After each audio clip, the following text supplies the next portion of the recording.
Attention please. आज हम बात करने वाले हैं नेवर गिव अप एटीट्यूड क्या होता है। और आज मैं आपको वैसे फॉर्मूले देने वाला हूं जिसके थ्रू से नेवर गिव अप क्या होता है ये आपको आज पता चलेगा। और इस एटीट्यूड को लगातार कैसे बेटर कर पाओगे ये बहुत बड़ी बात है। नमस्कार दोस्तों, मैं Ajit Kumar, independent business consultant, बड़ा बिजनेस.com। आप सभी का स्वागत है इस डे 12 की वीडियो में। आपको पता है कि हमने हैशटैग 45 डेज का चैलेंज दिया है। 45 डेज में 45 टॉपिक्स को कवर करेंगे जो आपकी जिंदगी के कदम कदम तक काम आएंगे। तो आज की वीडियो शुरुआत करते हैं, क्योंकि कहा जाता है ना कि जिस इंसान के जिंदगी में कोई गोल नहीं, उसका जिंदगी गोल गोल होते रहता है। और उस गोल पे चलने के लिए, उस गोल को पाने के लिए हमें दिन रात मेहनत करना पड़ता है। और उस मेहनत करने में अगर हम बार बार फेल होते हैं और कोई भी काम अगर एक पूरे एनर्जी के साथ करते रहे, अगर उसमें फिर फेल हो जाते हैं तो फिर से खड़े हो करके उठने में बहुत बड़ी ताकत लगती है। जब आप किसी भी काम को करते हैं फिर फेल हो जाते हैं, लेकिन फिर उस काम को करने के लिए फिर जब खड़ा होना पड़े ना, फिर जब खड़ा होना पड़े, वापस बाउंस बैक करना पड़े, तो बहुत दिक्कतें होती है, तब ताकत नहीं आती। उस ताकत को कहां से लाएं और इस फॉर्मूले को कैसे अपनाएं, अपने अंदर कैसे जगा के रखें, आज बात करेंगे इस टॉपिक के ऊपर। चलिए वीडियो को शुरू करते हैं। नेवर गिव अप के फॉर्मूले को अपनाने के लिए मैं आपके पास कुछ 4 पॉइंट शेयर करूंगा। इन 4 पॉइंट को ध्यान रखिए। उसको अगर आपने इंप्लीमेंट कर लिया, उसको अगर आपने अपने बॉडी के अंदर घुसा लिया, अगर उसको करने की शुरुआत आपने कर दी, तो कसम से बता रहा हूं कभी आपके अंदर वो ताकत आएगी नहीं कि आप गिर गए हो तो फिर उठ नहीं पाओगे। वो ताकत हमेशा बनी रहेगी कि नेवर गिव अप कभी ना करें। आज बात करते हैं, सबसे पहले टॉपिक की बात करते हैं। पहला पॉइंट है कि कभी भी कोई भी काम किसी भी तरीके से करने से किसी भी तरीके से कोई लाभ नहीं होता है। ये समझ लो आप कि किसी भी तरीके कोई भी काम किसी भी तरीके से कभी भी करने से किसी भी तरीके से कोई लाभ नहीं होता है। तो इसका मतलब कि हमें फॉलो करना है प्रोसेस को। हम क्या करते हैं ना कि अपने काम को कहीं भी किसी भी तरीके से करना शुरू करते हैं, किसी भी बेढंग तरीके से करना शुरू करते हैं और एक सही प्रोसेस की फॉलो नहीं करते, जिसकी वजह से हम गलतियां करते हैं और हम फेल हो जाते हैं। तो हमें जरूरत है एक प्रोसेस पे काम करने से। अगर आज फोन बना है तो फोन में भी एक सिस्टम है, कोई मशीन बनती है तो फोन मशीन का भी एक सिस्टम होता है कि किसके बाद क्या लगता है, किसके बाद कौन सा सेटिंग किया जाता है। और हम क्या करते हैं कि बिना कोई प्रोसेस का रूल को पालन करते हुए हम कोई भी काम को करना स्टार्ट करते हैं। अब आप खुद से पूछिए ना, आप खुद से पूछिए, आप पढ़ाई कर रहे हो तो क्या सही तरीके से पढ़ाई कर रहे हो? आप किसी भी इंडस्ट्री में हो, कोई भी काम कर रहे हो, आप पूछो अपने आप से कि आप जो काम कर रहे हो वो एक सही प्रोसेस में कर रहे हो, आपको खुद रिजल्ट नजर आएगा। तो हम लोग गलती करते हैं, हम लोग यही गलती करते हैं कि प्रोसेस को फॉलो नहीं करते हैं और प्रोसेस को फॉलो नहीं करने के बाद हम लोग फेल हो जाते हैं। तो सही प्रोसेस को पता करिए कि कोई भी काम किस तरीके से होता है, हर एक का एक सीक्वेंस होता है। और अगर हम उस सीक्वेंस से बाहर निकल आएंगे, उस बाहर निकलने के बाद हम काम करेंगे, तो हम हो सकता है जिंदगी में फेल हो सकते हैं। ये हमारा फर्स्ट पॉइंट कि आपको प्रोसेस पे ध्यान देना है कि हमारा प्रोसेस है क्या है, काम करने का तरीका क्या होता है, पढ़ाई करने का तरीका क्या होता है, बिजनेस करने का तरीका क्या होता है, जॉब करने का तरीका क्या। हर एक इंडस्ट्री में काम करती है ये चीज। और दूसरा पॉइंट आपको बता दें, दूसरा पॉइंट है कि फाइंड अ मेंटोर, एक गुरु को चुनो। क्योंकि आप बिना गुरु, अगर जिसके पास गुरु नहीं है इट मींस उसके पास ज्ञान नहीं है, और जिसके पास ज्ञान नहीं है वो फिर अज्ञान है। फिर अज्ञान क्या कर सकता है?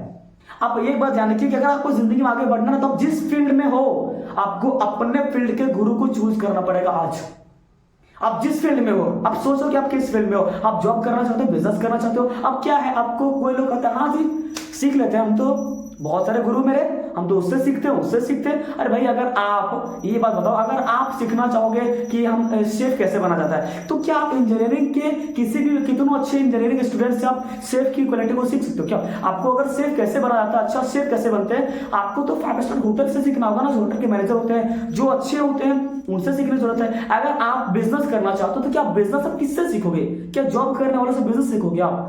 तो हम लोग कभी कभी गलती करते हैं कि हम लोग क्या करते हैं कि मेंटोर ही चूज नहीं करते, और कभी चूज करते हैं तो लगता है कि नहीं ये इनसे हम सीख लेते हैं। तो आप जिस फील्ड में हो, जो भी काम करना चाहते हो, जिस इंडस्ट्री में पढ़ाई कर रहे हो, बिजनेस कर रहे हो, जॉब कर रहे हो, उस फील्ड के पक्के गुरु चुनो जो उस फील्ड में बहुत बड़ा मुकाम हासिल किया हो। उनसे सीखो कि वो उन्होंने कैसे किया, आपके गुरु कैसे हैं, वो आपको शिक्षा देते हैं। आप जिस इंडस्ट्री में हो उस इंडस्ट्री के टॉप केवल गुरु को चूज करिए।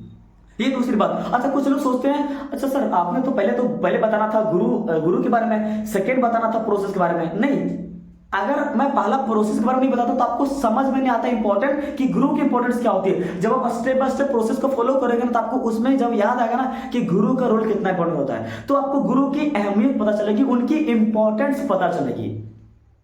और थर्ड पॉइंट की बात करते हैं, आपने क्या किया कि पहले अपने एक प्रोसेस से काम कर लिया, हाँ जी ठीक है प्रोसेस से काम कर लिया, अच्छा ठीक है मेरे पास गुरु भी है इस फील्ड का, अच्छा ठीक गुरु भी है, लेकिन फिर भी मैं फेल हो गया, क्यों, वाई?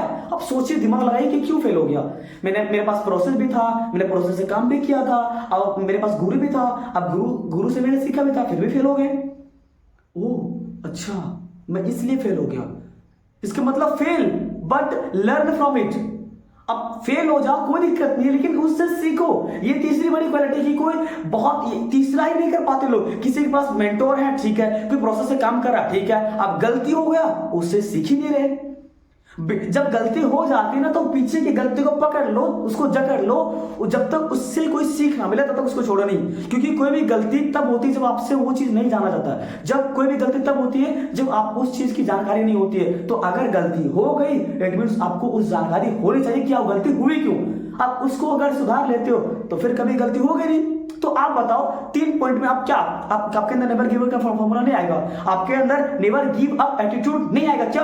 आपके अंदर प्रोसेस भी है, आपके अंदर अच्छा मेंटोर भी है। अब अगर मेंटोर होने की बावजूद अगर आप जिंदगी में फेल होते हो, लेकिन आपको सीखने की आदत है, क्योंकि इंसान के अंदर जिंदगी भर चाहे बुढ़े क्यों ना हो जाए, सीखने की आदत हमेशा होनी चाहिए। और अगर आपके अंदर ये क्वालिटी है तो कहां फेल हो रहे भाई आप कहां फेल हो रहे हो? किधर भी तो नहीं हमको नजर आ रहा कि आप फेल हो रहे हो। और अगर ये तीनों पॉइंट कर रहे हो लेकिन उसको कंसिस्टेंट तरीके से नहीं कर रहे हो, तो फिर वो तो फेल ही है। आप इतनी प्रैक्टिस करो ना, इतनी प्रैक्टिस कर लो, इतनी कंसिस्टेंसी डेली वो काम करते रहो कि वो आपके खून में बहने लगे। क्योंकि कहा जाता है consistency is the key of success. Consistency बहुत इंपॉर्टेंट है। ये तीनों चीज करते रहो और कंसिस्टेंसी करते रहो, ये तीनों चीज का पालन करते रहो, ये तीनों कंसिस्टेंट करते रहो। तो अगर आप प्रोसेस से कोई भी काम करते हो, आपके पास मेंटोर है, और तीसरी बात, कोई भी असफलता आती है, कभी भी कुछ फेल होते हो, कभी भी कुछ दिक्कत होती है, तो उससे सीखने की प्रयास करिए। और जब सीख लेते हो तो उसको फिर अगला बार करिए। तो कहां फेल हो गया बताओ हमको, किधर फेल हो गया? अब फिर फेल हो गए, फिर सीखो, फिर फेल हो गए, फिर सीखो। फिर कहा जाता है कि it is okay to make mistake but it is not okay to repeat the same mistake. आप कितनी भी गलती कर लो लेकिन हर बार नहीं गलती करो, क्योंकि कहा जाता है कि यही उम्र है गलती से मिस्टेक।